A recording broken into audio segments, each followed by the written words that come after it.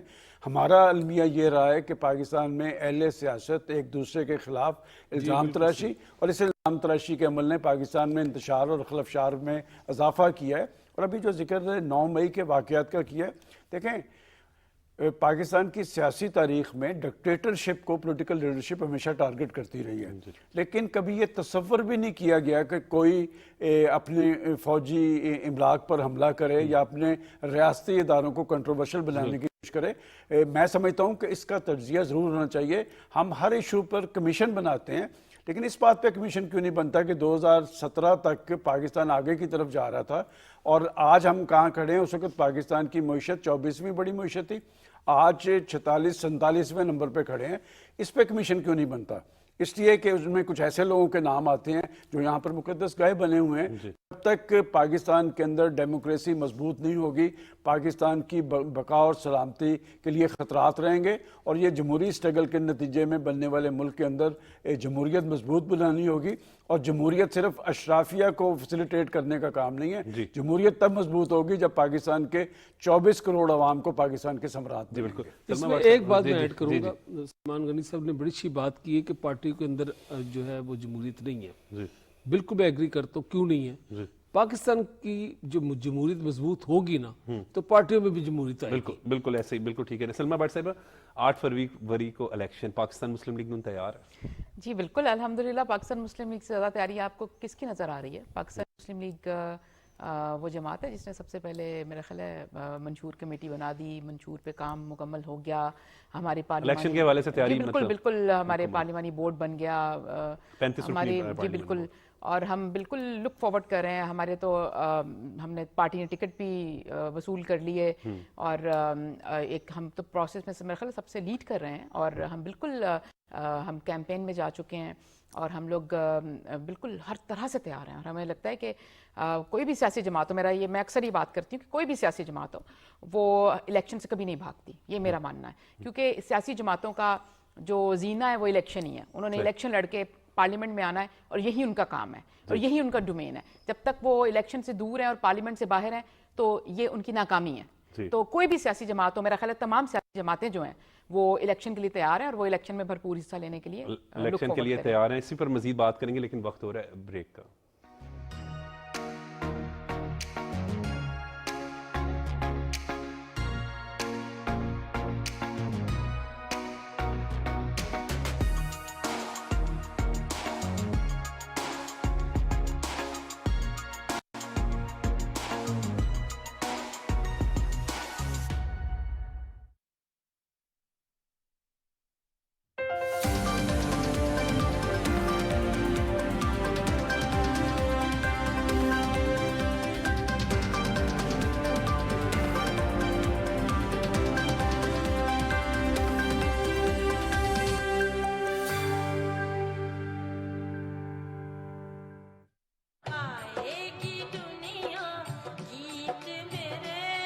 تیئیس دسمبر 2023 ملکہ ترنم میڈم نور جہاں کو ہم سے بچھڑے 23 برس بیت جائیں گے۔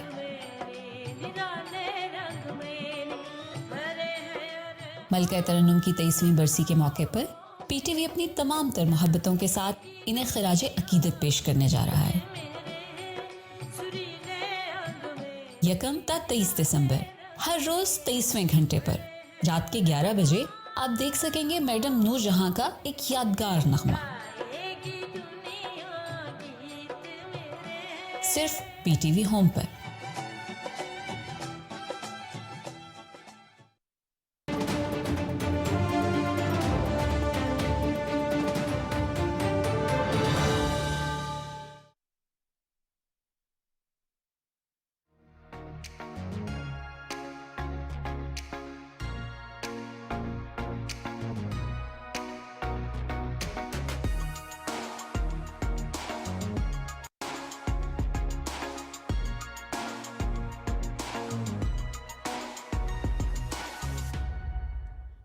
جی سلمہ بٹ صاحبہ، کل ایون فیلڈ ریفرنس کا فیصلہ آیا اور سابق وزیر اعظم میاں نواز شریف بری ہو گئے۔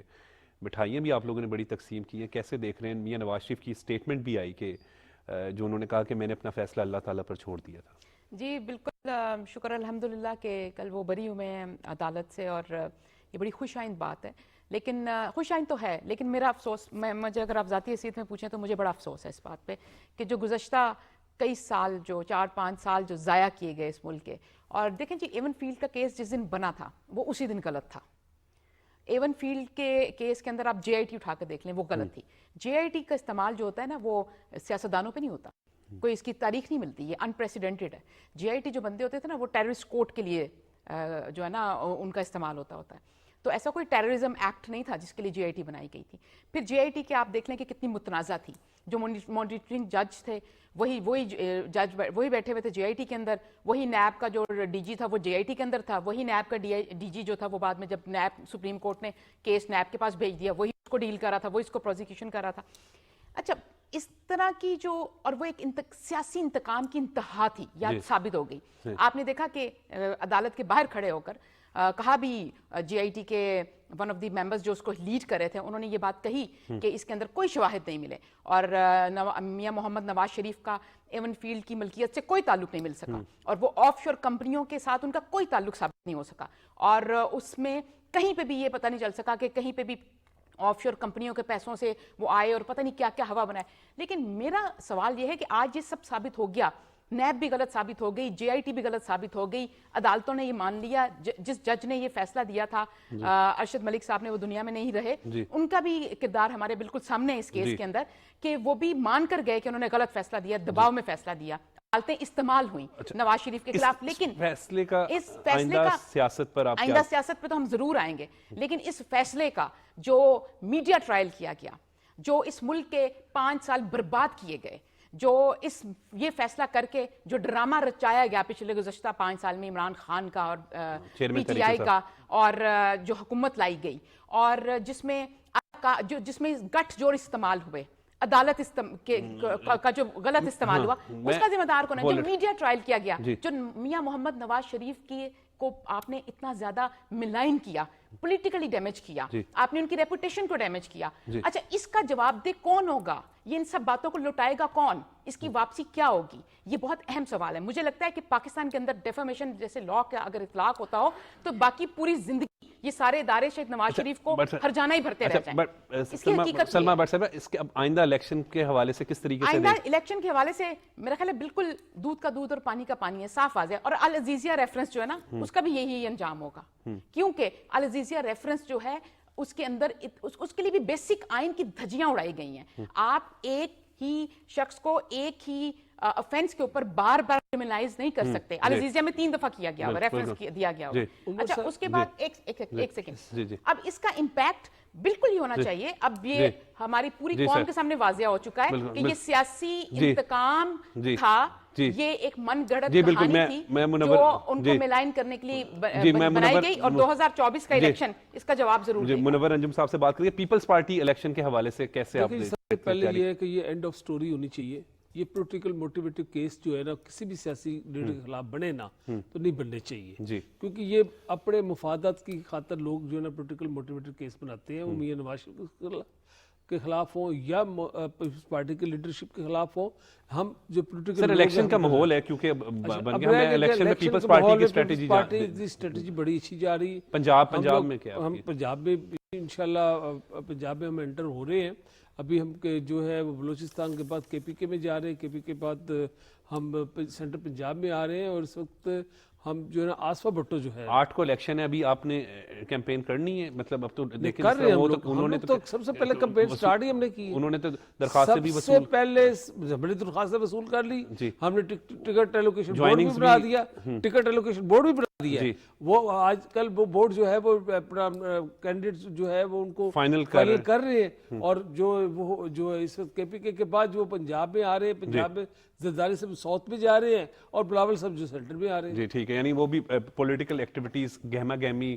سلمان غنی صاحب کیسے دیکھ رہے ہیں اس وقت؟ دیکھیں، یہ جو ایون فیلڈ ریفرنس میں نواز شریف صاحب بری ہوئے ہیں، میں سمجھتا ہوں کہ پاکستان کے اندر مؤثر احتسابی سسٹم ضروری ہے.